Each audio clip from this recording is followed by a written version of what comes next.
Ngam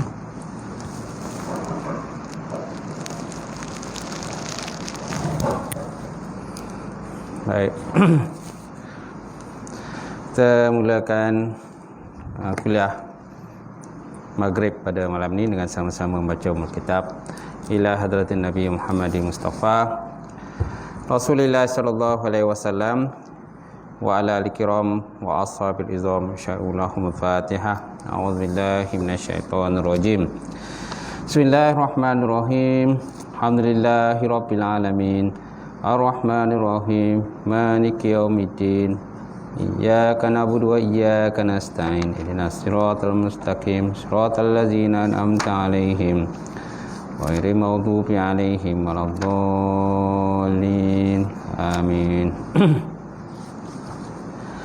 Assalamualaikum warahmatullahi taala wabarakatuh. Alhamdulillahirabbil alamin wal 'aqibatul muttaqin wala udwana illa 'alal zalimin. Asyhadu an la ilaha illallah wahdahu la syarikalah wa asyhadu anna Muhammadan abduhu wa rasuluh. Allahumma salli wa sallim ala sayyidina wa nabina wa habibina wa syafina wa zuhrina wa maulana Muhammad wa ala alihi wa sahbihi ajma'in. Amma ba'd. Fa inna asdaqal hadis kitabullah wa khairan hadi Muhammadin sallallahu alaihi wasallam. Wa syarrul umuri muhdatsatuha wa kullu muhdatsatin bid'ah wa kullu bid'atin dhalalah wa kullu dhalalatin finnar. Qala Allah Subhanahu wa ta'ala fi kitabil azim wa a'udzubillahi minasyaitonir rajim. Bismillahirrahmanirrahim. Wasari'u ila maghfiratin min rabbikum wa jannatin ardu as-samawati wal ardu uiddat lil muttaqin.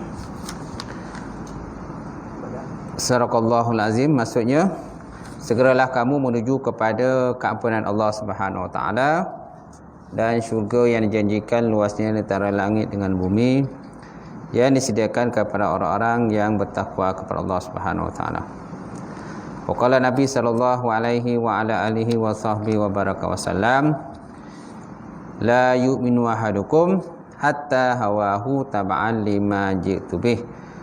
Maksudnya, tidak sempurna iman salah seorang daripada kamu sehingga hawa nafsunya akur ataupun condong kepada apa yang aku bawa, kata Rasulullah sallallahu alaihi wasallam.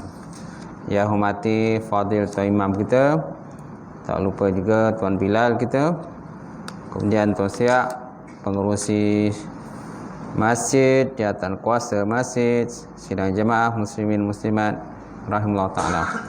Alhamdulillah, kita bersyukur kepada Allah Subhanahu wa taala kerana dengan limpah kurnia serta rahmat daripada Allah, lagi kita dapat bersama malam ini untuk kita sambung pembahasan berkenaan dengan qada dan qadar. Qada dan qadar itulah. Qada ialah ketentuan Allah Subhanahu wa taala, sedangkan qada kehendak Allah Subhanahu wa taala. Kehendak Allah pada zaman azali dengan pada segala sesuatu menurut keadaannya pada waktu adanya, dan ia termasuk dalam sifat-sifat zat sisi mereka.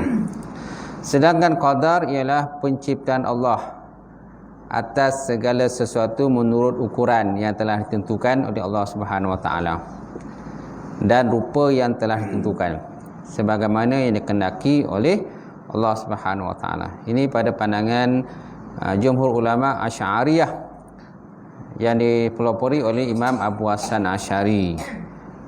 Qada ialah kehendak Allah. Sedangkan qada ialah kehendak Allah taala pada azali, sedangkan qadar ialah penciptaan segala sesuatu menurut ukuran yang telah ditentukan. Ini pandangan daripada jumhur ulama Asy'ari.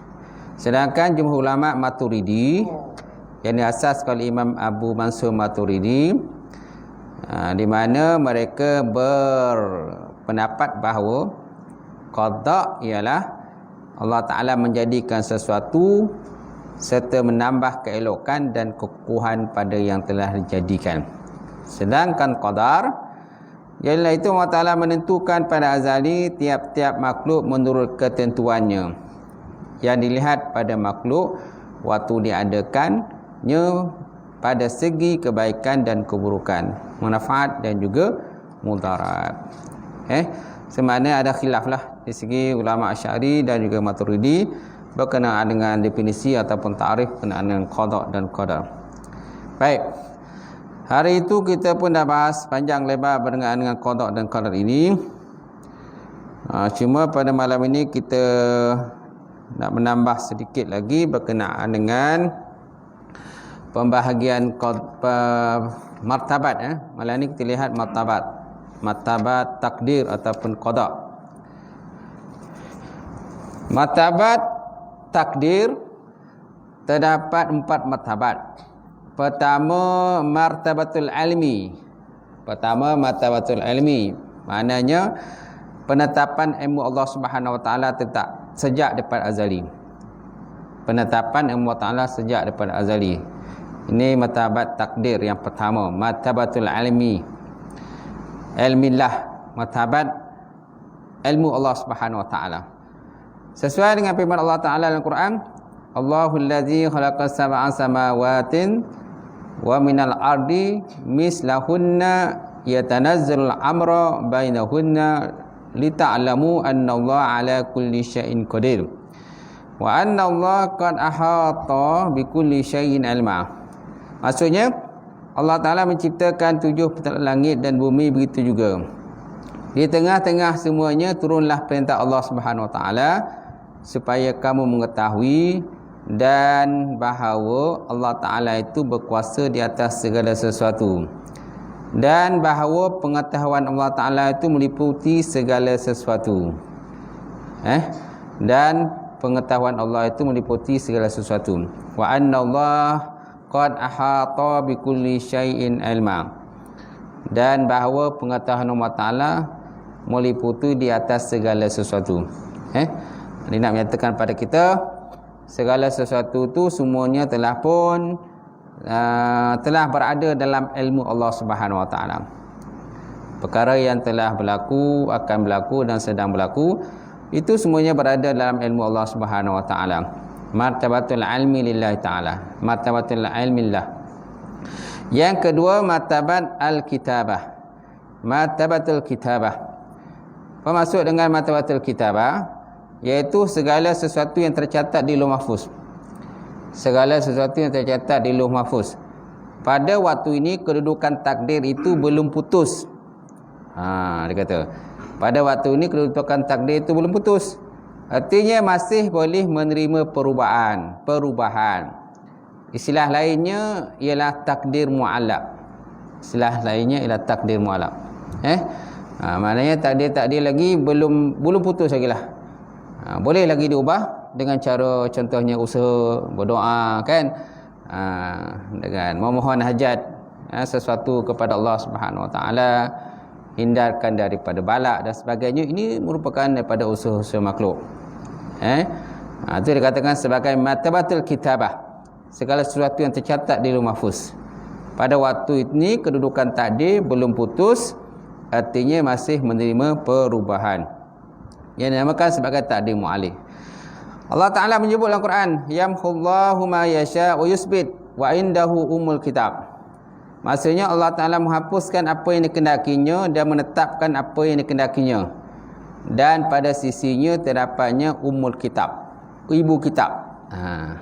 Jadi apa yang ditulis di Lauh Mahfuz itu adalah dengan kehendak Allah Subhanahu Wa Ta'ala. Dan jika Allah Ta'ala menghendaki, maka Allah Ta'ala berkuasa mengubah akan apa yang tulis di Lauh Mahfuz itu.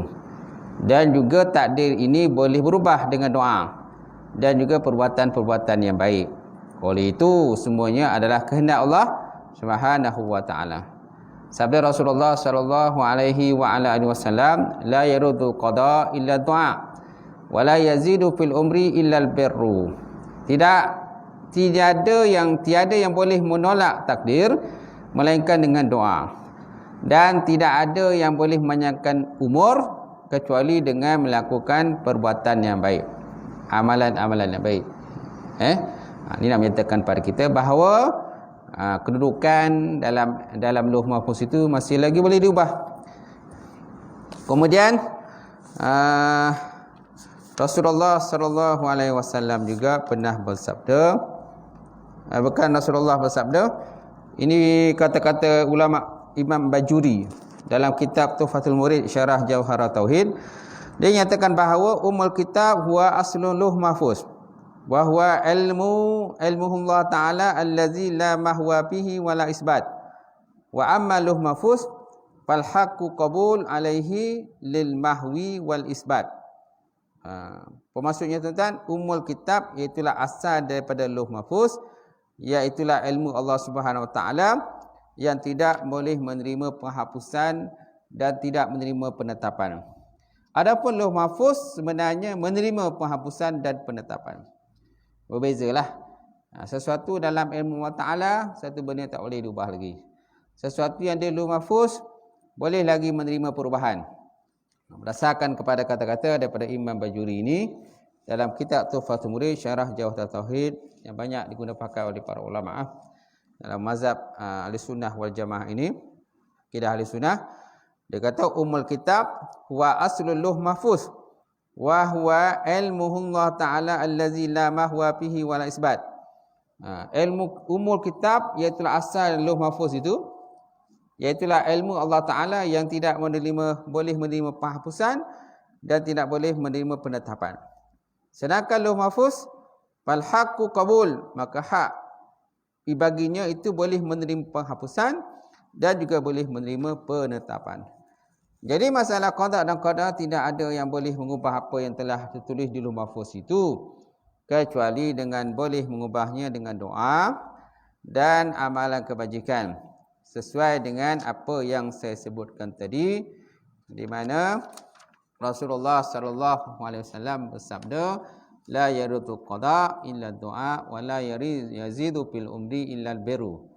Tiada yang boleh menolak takdir melainkan doa, dan tidak ada yang boleh menyangkut umur kecuali dengan perbuatan yang baik. Insya-Allah. Baik.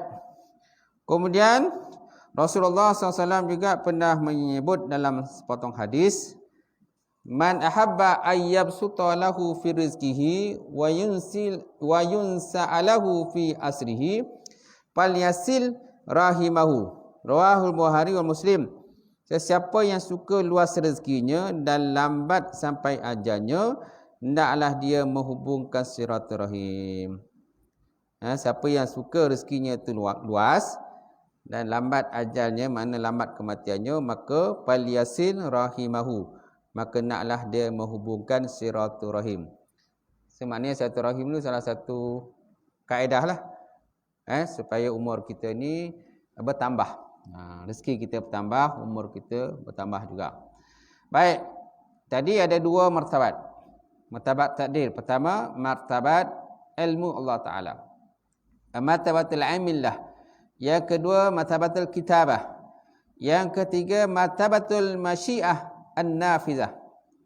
Martabatul masyiah an-nafizah, iaitu kehendak yang terlaksana. Artinya ketentuan yang tidak dapat lagi ditolak dan hindari. Tidak ada kekuatan pun yang dapat melemahkan akan kudrah Allah Subhanahu Wa Taala. Sebuah kitab dia tak sebut masyiah an-nafizah, tapi disebut masyiah al-kauniyah. Tapi benda sama ialah. Jadi Allah Taala menyebut dalam Al-Quran, wa ma tasyauna illa ayyasha Allahu rabbul alamin. Dan kamu tidak menghendaki kecuali Allah Taala yang menghendaki. Wa ma tasyauna illa ayyasha Allah. Dan kamu tidak menghendaki kecuali Allah Taala yang menghendaki. Dan Allah Taala itu Tuhan semesta alam. Surah At-Takwir ayat 29. Dan Allah Taala juga menyebut dalam ayat yang lain, wallazina kazzabu biayatina summun bukmun fi zulumat may yasha'illahu yudlilhu wa may yasha' yaj'alhu ala siratin mustaqim. Dan orang yang mendustakan keterangan-keterangan kami, mereka pekak, bisu dan di dalam gelap gelita. Sesiapa yang dikehendaki oleh Allah Subhanahu Wa Taala, nescaya dibiarkan sesat, dan siapa yang disukainya, nescaya diletakkannya di jalan yang lurus. Letakkan jalan yang lurus. Okey, Itu martabat yang ketiga. Yang keempat, martabatul khalqi.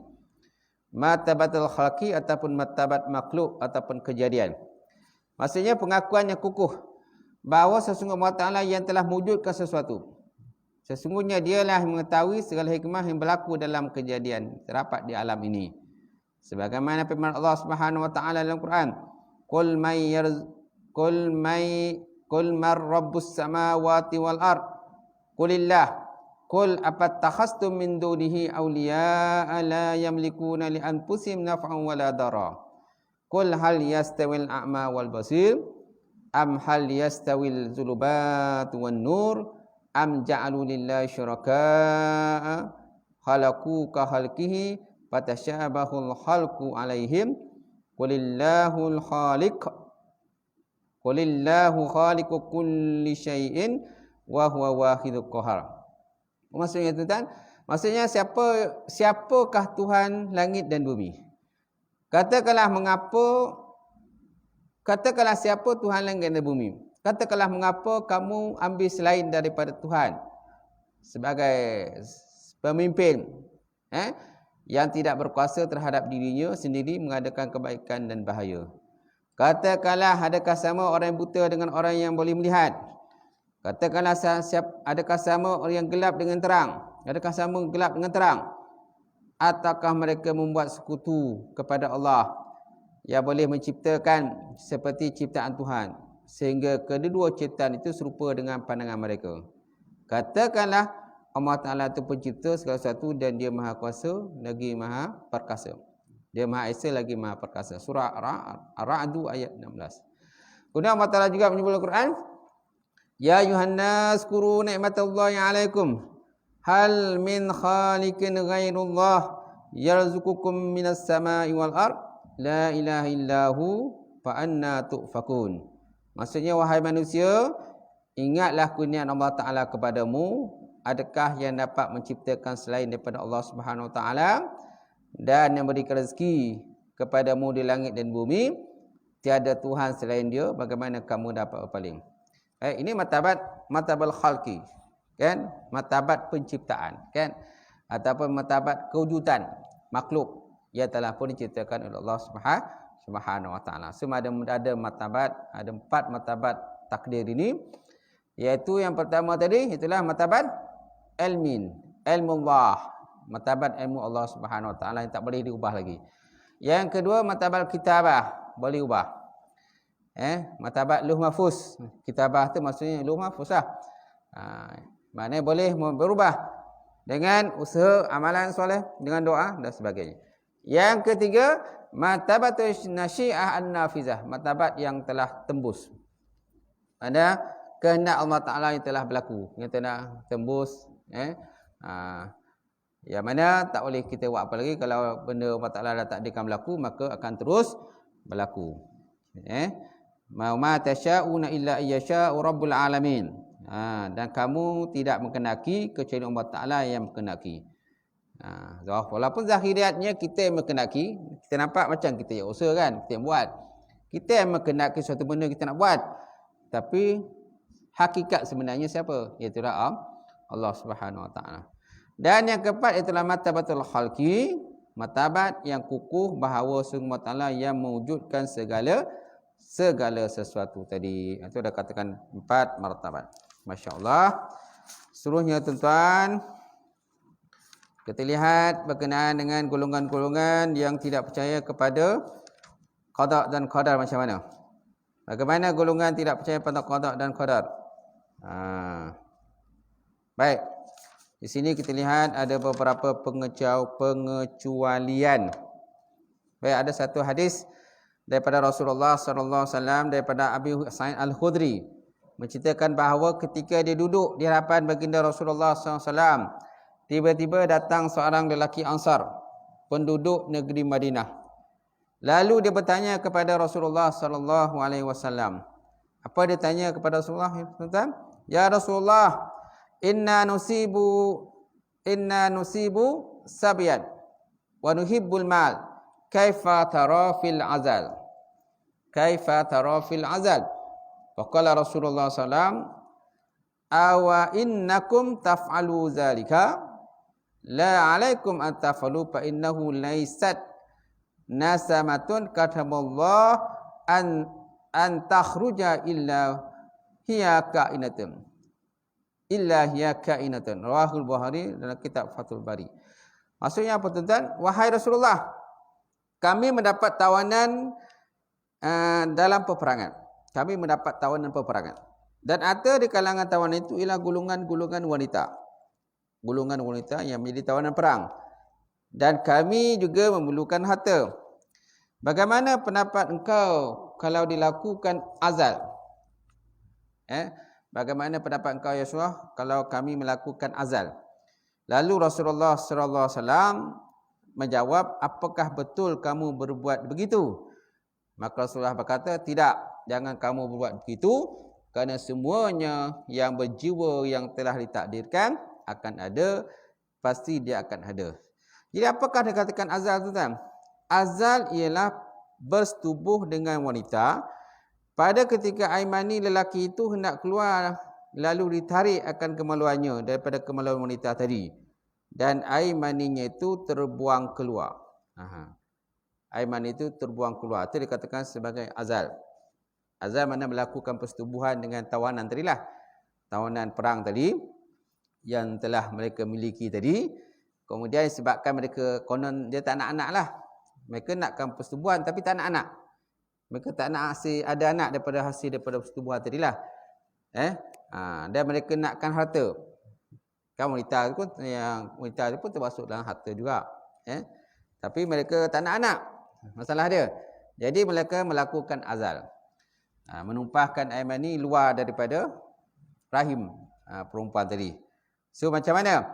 Maka Rasulullah sallallahu alaihi wasallam menjawab, dia kata la alaikum atafalu fa innahu laysat nasamatun kataballahu an takhruja illa hiya kainatun.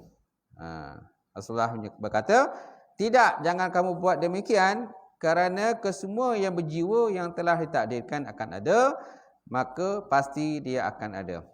Jadi hadis Rasulullah SAW ini tuan menyatakan bahawa sahabat-sahabat Nabi dalam suatu peperangan menentang orang-orang kafir telah memperoleh harta rampasan dan orang-orang tawanan.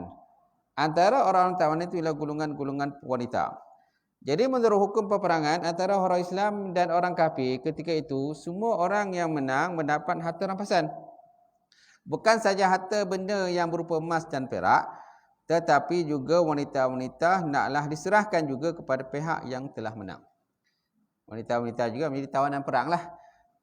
Wanita, bukan wanita aja, kanak-kanak pun sekali. Kanak-kanak, kuda ke apa-apa benda yang telah pun dirampas, maka menjadi milik kepada orang yang menang dan dibagi-bagikan harta rampasan itu. Jadi wanita-wanita itu menurut hukumnya halal lah bagi mereka. Halal lah, dia jadi tawanan kepada mereka. Jadi boleh juga dijadikan isteri, disetubuhi oleh orang yang menang, boleh dijual beli dan boleh juga dihadiahkan. Tetapi kalau wanita itu melahirkan anak dari persetubuhan tuannya itu, maka wanita tadi tidak boleh dijual lagi. Nampak? Jadi maknanya kalau lahir anak daripada persetubuhan dengan tawanan-tawanan perang wanita itu, jadi tak boleh lagi dijual beli. Macam tu. Dia kena milikilah. Miliki dan kenalah kalau sediakan tempat tinggal dia, kena makan, minum, semua kena sediakanlah. Macam tu. Oleh itu sahabat-sahabat baginda yang menang dalam peperang itu berhasrat untuk melakukan azal.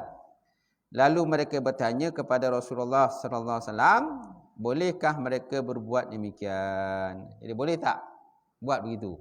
Tak? Jadi Rasulullah SAW pun agak keheranan lah. Rasulullah pun heran juga. Jangan ada kau macam tu kan? Jadi Rasulullah pun heran dan bertanya, apakah benar kamu hendak melakukan demikian? Lalu baginda mengingatkan dan bersabda, janganlah dikerjakan perbuatan sedemikian, kerana setiap anak yang telah ditakdirkan Allah Ta'ala akan lahir, dia pasti akan lahir juga. Sebab boleh Allah Ta'ala boleh mentakdirkan kejadian. Seperti contohnya Nabi Isa kan, Nabi Isa AS kan, yang ibu dia Siti Maryam tu mengandung. Itu maknanya tanpa ada persetubuhan pun boleh berlaku. Kalau Allah Ta'ala nak tadikan berlaku, akan berlaku jugalah. Macam tu. Tapi yang kita faham, kalau tidak ada pertemuan air benih laki-laki dan perempuan tu, air mani tidak akan berlaku lah kalau ikut dari segi logiknya. Itu tak berlaku kan. Tapi boleh berlaku juga. Semuanya dengan takdir Allah Subhanahu Wa Ta'ala. Sekalipun dilakukan bermacam-macam usaha dan ikhtiar untuk menghalang kelahiran anak itu, takdir Allah Ta'ala pasti berlaku. Tidak sesiapa pun yang boleh menghalang takdir Allah Ta'ala tersebut. Masya Allah. Jadi mereka minta pandangan kepada Rasulullah SAW, dan Nabi SAW melarang daripada perbuatan tersebutlah. Baik, seterusnya tuan-tuan, ada satu lagi hadis. Hadis Rasulullah SAW riwayat daripada Yahya bin Ya'mar. Kana awalu man qala fil qadri bil basarati Ma'bad al-Juhaniyu. Pantalaqtu ana wa Humaidun ibnu Abdurrahman Humairi hajaini wa mu'tamaraini fakunna law lakina ahadan min ashabi Rasulillah sallallahu alaihi wasallam fasa'alnahu amma yaqulu haula'i fil qadam fawuffiqa lana Abdullah ibnu Umar ibnu Khattab dakhilan minal masjid tafaftuhu ana wa sahibi ahaduna an yaminihi wal akhiru an shimalihi fazanantu anna sahibi sayakilul kalam ilayya faqultu ya Abdurrahman innahu qad zahara kibalana nasun yaqra'una Qur'an wa yatafakkaruna wa yatakaffaruna ilma wa zakara min sya'nihim wa annahum yaz'amuna alla yaqdar la qadar wa annal amra anafu qala fa iza laqita ulaika fa akhbirhum anni bari'un minhum wa annahum bari'un minni wallazi yahlifu bihi Abdullah ibn Umar law anna li ahadikum mislu ukhrin zahaban la anfaqahu ma qibalallahu minhu hatta yu'mina bil qadar. Rawahul Muslim, yang terdapat dalam kitab Syarih Muslim. Maksudnya apa tuan-tuan? Diriwayatkan daripada Yahya bin Ya'mar. Katanya adalah orang-orang yang mula-mula mengeluarkan fatwa menyatakan bahawa tiada qadar di Basrah ialah namanya Ma'bad al-Juhani. Ini orang yang pertama lah di Basrah masa itu yang menyatakan tidak ada qadar. Qadar tak ada. Maknanya dia tidak beriman pada qadar lah. Pada qadar dan qadar. Kemudian berkatalah Yahya bin Amr, maka aku dan Humaid bin Abdurrahman al-Humairi pergi mengerjakan ibadah haji. Kami berkata sesama kami, mudah-mudahan kita berjumpa di Mekah atau di Madinah salah seorang daripada sahabat Rasulullah sallallahu alaihi wasallam. Dan kita tanyakan tentang masalah qadar. Maka betulan kami berjumpa dengan sahabat Rasulullah SAW yang bernama Abdullah ibnu Umar al-Khattab. Ketika beliau hendak masuk ke masjid, maka kami mengepit beliau. Kami kepitlah. Mereka berjumpa lah. Jadi mereka ada kemuskilan berkenaan. Sebab di Basrah, dia datang daripada Basrah. Di Basrah ada seorang laki-laki yang menyatakan tidak perlu beriman dengan qadar. Ataupun qadar ni tak perlulah. Tak perlu, memang tak perlu ada, dia kata. Jadi kata-kata Ma'bad tadi kan dipegang oleh sebahagian daripada penduduk Basrah.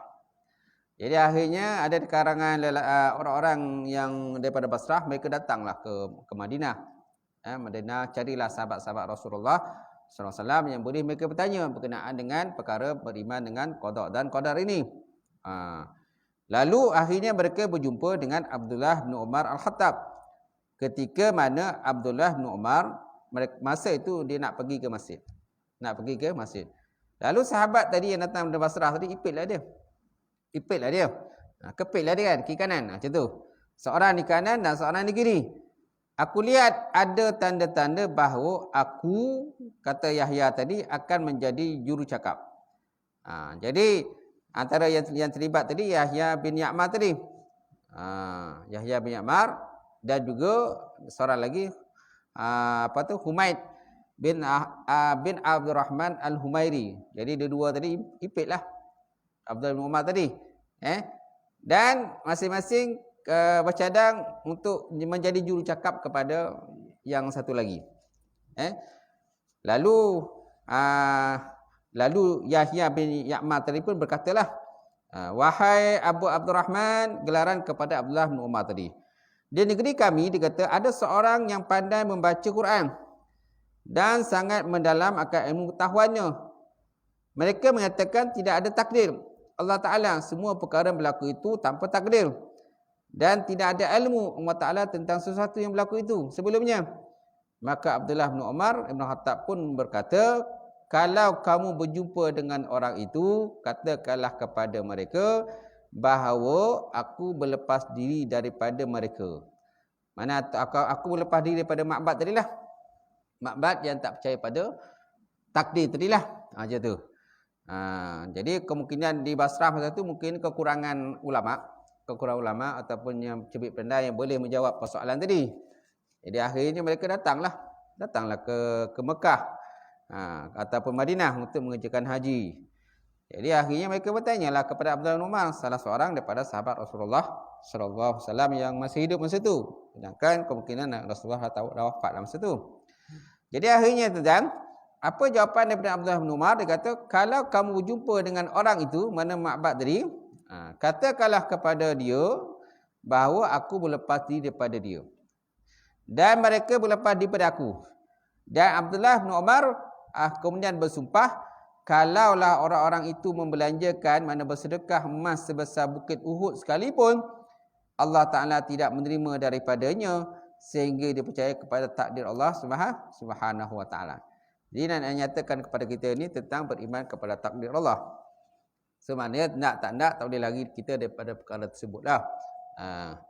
Jadi Ma'bad tadi dia tak percaya pada takdir. Kemungkinan dia katakan ini orang kata berlaku dengan sendirinya. Berlaku dengan sendiri, tidak ada terlibat takdir Allah Subhanahu Wa Taala. Jadi dalam mensyarahkan hadis ini, Imam Nawawi menyatakan bahawa hadis tersebut jelas menunjukkan bahawa Abdullah ibnu Umar telah mengkafirkan golongan Qadariyah yang tidak percaya kepada takdir Allah Subhanahu Wa Taala. Dan Qadhi Iyad berkata, orang yang mula-mula mengingkari ilmu Allah Ta'ala dan takdir itu ialah golongan-golongan Qadariyah. Jadi rupa-rupa Ma'bad ni termasuk dalam kumpulan golongan Qadariyah. Qadariyah ni dia tidak percaya pada takdir. Mereka lebih kepada usaha dan ikhtiar mereka sendiri. Tidak terlibat orang kata kekuasaan Allah Subhanahu Wa Taala. Sedangkan golongan Jabariyah pula serah bulat-bulat pada Allah tanpa ada usaha pula. Kita ahli sunnah jemaah ni duduk tengah-tengah kan? Duduk tengah-tengah. Mana kena ada usaha, ada doa, ada ikhtiar. Kemudian akhirnya penyerahan diri kepada Allah Subhanahu Wa Taala. Jadi Qadhi Iyad menegaskan pula bahawa orang yang mengiktikad seperti tersebut memang mereka adalah golongan kafir. Dan telah ijma' ulama' daripada zaman ulama' salaf dahulu pun, mereka yang menyatakan Allah Ta'ala tidak mengetahui sebelum sesuatu yang diadakan di dunia ini berlaku, dan terjadi golongan ini dikatakan sebagai golongan kafir kerana mereka telah mengingkari ilmu Allah Subhanahu Wa Taala dan mengingkari akan takdir Allah Subhanahu Wa Taala. Kemudian ada satu lagi hadis Rasulullah sallallahu alaihi wasallam yang berbunyi, riwayat daripada Huzaifah. Katanya Rasulullah SAW bersabda, likulli ummatin majus wa majusu hazil ummah allazi yaquluna la qadar. Man mata minhum fala tashhadu janazatahu wa man marida minhum fala ta'uduhum wa hum syai'atud dajjal wa haqqun 'ala Allah ayyulikahum bid-dajjal. Rawahu Abu Daud, Sunan Abi Daud. Maksudnya apa tuan-tuan? Bagi tiap-tiap umat itu ada majusinya. Majusi umat ini adalah mereka yang menyatakan tidak ada takdir. Sesiapa yang mati daripada kalangan mereka, janganlah kamu menghadiri akan jenazahnya. Masya Allah. Kalau ikut pada hari ini, dilarang sama sekali kita menziarah orang-orang yang tidak percaya pada takdir, tidak percaya pada qadar, kerana dia termasuk dalam rukun iman kan. Rukun iman ada 6 perkara. Pertama, kan, mengaku beriman pada Allah. Yang kedua, iman pada malaikat. Ketiga, beriman pada Rasul. Keempat, beriman pada kitab-kitab. Yang kelima, beriman pada hari kiamat. Yang keenam, beriman pada qada dan qadar. Jadi orang tak beriman dengan qada qadar ni kira macam orang tak beriman lah. Kan? Tak beriman lah. Itu sebabnya Rasulullah SAW berkata tadi, fala tashhadu janazatahu wa man marida minhum fala ta'uduhum. Mana kalau dia mati jangan kamu ziarah akan jenazahnya. Kemudian kalau dia sakit, jangan kamu ziarahnya juga, jangan pergi tengok. Wa hum syai'atud dajjal, dan mereka itu termasuk dalam kumpulan kaum Dajjal. Memang ada hak bagi Allah Ta'ala menghubungkan mereka dengan Dajjal. Jadi golongan ini boleh katakan sebagai golongan saki-baki ataupun saki-baki dalam kumpulan Dajjal lah. Kerana mereka tidak beriman kepada takdir Allah Subhanahu Wa Ta'ala.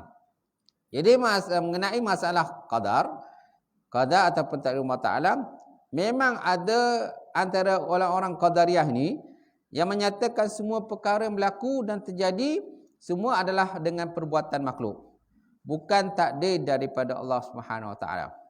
Tetapi ada juga antara golongan qadariyah tadi menyatakan bahawa semua pekerjaan yang buruk itu adalah perbuatan manusia itu sendiri, dan semua pekerjaan yang baik itu adalah perbuatan Tuhan. Siapa yang menyatakan semua perbuatan buruk itu perbuatan manusia, ini pun termasuk dalam qadariyah juga. Siapa menyatakan perbuatan buruk adalah perbuatan manusia, sedangkan perbuatan baik perbuatan Allah.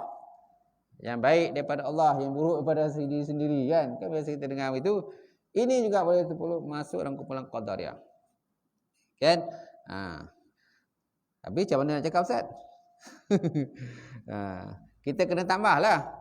Yang baik itu daripada Allah, yang buruk itu atas diriku sendiri, tetapi hakikatnya semuanya daripada Allah. Hakikat sebenarnya semua daripada Allah. Kena tambah lagi lah. Kalau kita hanya semata-mata kata yang baik itu daripada Allah, yang buruk itu daripada aku sendirilah, tu sebenarnya tu tak cukup dah sampai situ je. Tak boleh. Kerana nanti kita dilabelkan sebagai golongan qadariyah. So tambah lagi sikit lagi. Walaupun begitu, hakikat sebenarnya baik buruk itu semuanya daripada Allah Subhanahu Wa Ta'ala. Macam tu. Jadi memang dalam agama Majusi ada kepercayaan bahawa ada Tuhan yang menjadikan sesuatu perkara yang baik, dan ada Tuhan yang menjadikan sesuatu perkara yang buruk. Kepercayaan orang Majusi ini ditolak oleh firman Allah Subhanahu Wa Ta'ala. Apa Allah Ta'ala sebut dalam Quran, tuan-tuan? Dalam surah An-Nisa. Wa in tusibhum hasanatun yaqulu hazihi min indillah. Wa in tusibhum syai'un yaqulu hazihi min indika. Qul kullun min indillah. Surah An-Nisa ayat 78. Maksudnya, dan kalau mereka beroleh kebaikan, maksudnya kemewahan hidup, lalu mereka berkata ini adalah daripada sisi Allah Ta'ala. Dan kalau seandainya mereka ditimpa oleh kejahatan, yaqulu hazihi min indika. Kalau mereka ditimpa oleh kejahatan, lalu mereka berkata ini semua daripada engkau. Engkau di mana? Engkau Muhammad lah. Kau lah yang bawa sial ni semua, ya Muhammad. Dia bukan Muhammad je, kadang nabi-nabi lain pun itu juga dilabelkan. Orang kafir ni dilabelkan semua nabi ni semua buat sial. Nabi Musa pun begitu juga, kaum ni labelkan dia bawa sial. Jadi bagi macam mana? Qul kullun min indillah, kata olehmu ya Muhammad, semua itu sama ada baik ataupun buruk, semuanya daripada sisi Allah Subhanahu Wa Ta'ala. Itu jawapannya. Qul kullun min indillah, semua itu daripada sisi Allah Subhanahu Wa Ta'ala. Walaupun zahiriatnya kita nampak manusia yang lakukan. Macam tu. Kemudian satu lagi, kan, manusia tidak boleh memberikan alasan bahawa untuk menghalalkan sesuatu benda yang haram dengan kata itu semualah takdir Allah. Satu lagi. Sebab ada yang memberi alasan begitu. Mereka melakukan perzinaan. Mereka melakukan mencuri, merompak, membunuh orang. Dia kata itu semua adalah takdir Allah. Jadi mereka memberi alasan takdir Allah tu sebagai satu cara untuk menghalalkan perbuatan mungkar yang telah pun mereka lakukan. Ini salah. Ini salah. Kenapa? Kerana manusia ada usaha, ikhtiar untuk memilih. Kan kita ada pilihan. Kan Islam ni mengajak kita buat benda-benda baik dan menghindarkan daripada benda yang jahat, benda yang tak elok. Tapi ada di kalangan manusia ni apabila dia melakukan sesuatu kejahatan, keburukan dan sebagainya, perzinaan, pembunuhan dan sebagainya, mencuri, maka dia kata ini semua takdir Allah. Dan Allah Ta'ala takdirkan aku ni pencuri, mencurilah aku. Dan aku tahu Allah Ta'ala takdirkan ni pembunuhlah aku. Ini pun salah satu pemahaman yang kena betulkan juga. Macam tu. Dia tak boleh begitu. Sebab manusia ada pilihan. Manusia ada pilihan. Dan Allah Ta'ala suruh memilih benda baik. Adakah Allah Ta'ala suruh memilih benda jahat? Tak ada. Islam tak menyuruh pilih benda jahat. Sebab nanti akan ada balasan-balasan bagi orang-orang yang melakukan perkara-perkara yang mungkar. Baik. Itu sahaja tentang perbincangan kita pada malam ni, insya-Allah. Dah.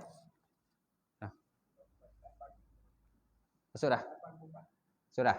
Syak, okey. Sekolah tu perbincangan kita malam ni, insya-Allah. Mudah-mudahan apa yang dibincang pada malam ni sebanyak akan memantapkan ilmu kita berkenaan dengan qada dan qadar.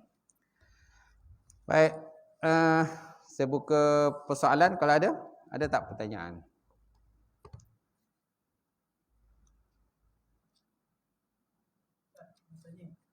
Kalau kita bekerja dalam tempat yang contohnya macam dan betul bir kan.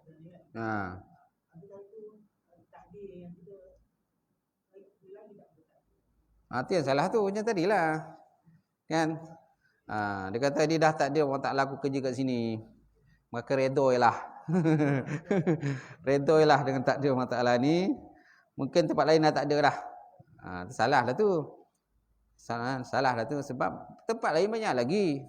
Kerja-kerja lain kan banyak lagi boleh buat. Lainlah kalau tidak ada pilihan langsung.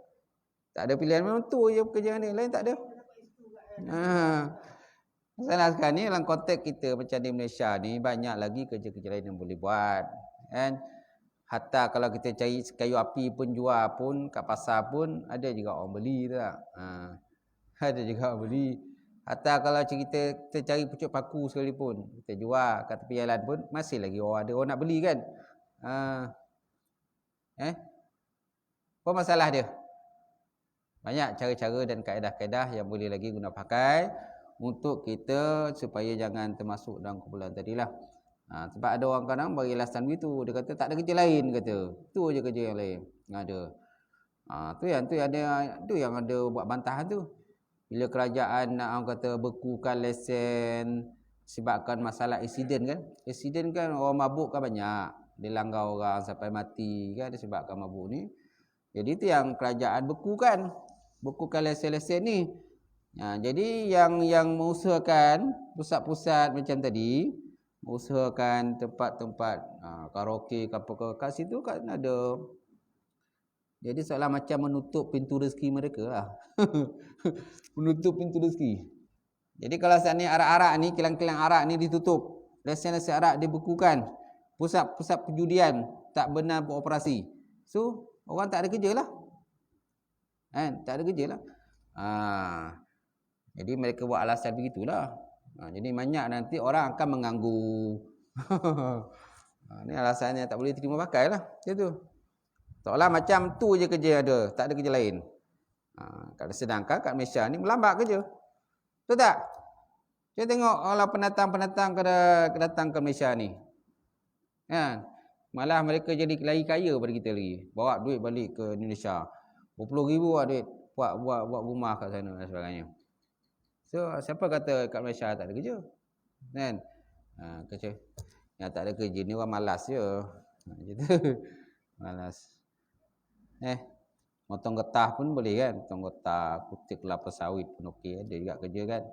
Walaupun mungkin tak banyaklah dia punya tu upah dia. Kalau potong getah pun, kalau getah orang pun kena bagi 2 tu tak? Kena bagi 2. Kena pula yang ada orang ketiga pula lagi dah bagi 3 pula. Orang atas orang. Kan? Potong getah orang atas orang. Kita ingat tu getah dia lupa ada lagi tuan lain. Tuan A ni kan bagi kepada tuan B supaya A ni bagi pada B supaya B potong getah tu. Tapi B tak potong getah tu. Dia bagi pada C pula. Jadi yang potong getah tu C. Nampak? Bila C potong getah, jadi terpaksa bagi duit pada C B pula bagi 2. Kan? Lepas tu lupa ada seorang lagi bagi 3 pula. Jadi macam orang sewa rumah lah. Itu kan ada pesen sewa rumah macam tu. Mana si A sewa rumah kan pada si B. Kan kita ingat si B tu betul-betul lah sewa rumah tu duduk kat rumah tu. Rupa-rupanya si B sewakan pada si C pula. Dia dah untung atas angin kata. Untung atas angin tuan-tuan. Si C bayar pada si B. Dia untung atas angin. Macam tu. Si A sewa pada si B. Contohnya 400. Si A sewakan pada si B 400. Jadi si A beranggapan bahawa si B tu dia betul-betul lah duduk kat rumah tu. Tiba-tiba si B sewakan pada si C dengan 500. Nampak? Dia dah untung 100. Untung 100 atas angin dia. Nampak? Macam mana boleh tahu tu bila ada masalah? Bila ada masalah, bila tuan rumah yang sebenar datang tengok rumah tu, boleh tahu. Kau lah yang sewa. Saya bagi sewa kat orang lain. Nampak tak? Ni masalah tuan-tuan. Ada berlaku begitu tuan. Wallahu alam. Lain soalan? Habis ya? Okay, Auzubillahi minasyaitonirrajim. Bismillahirrahmanirrahim. Alhamdulillahirabbil alamin wassalatu wassalam ala asyrafil anbiya'i wal mursalin wa ala alihi washabbihi ajmain. Allahumma zidna ilman nafi'a wa yaqina as-sadiqa wa amalan mutaqabbala rizqan halalan mubarakatan katsira. Wasiyana fataya alimna wa lana qulubana bi nuri ma'rifataka wa ta'ala ta'alifin. Allahumma faqina fidin, Allahumma faqina fidin. Allahumma ja'al hadza jam'al marhuma wa tafarruqana min ba'di tafarruqan masima. Rabbana atina fid dunya hasanah wa fil akhirati wa qina azabannar. Subhana rabbika rabbil izzati amma yasifun wa salamun alal mursalin. Alhamdulillah. Qabbalallahu minkum minna minkum taqabbal ya karim.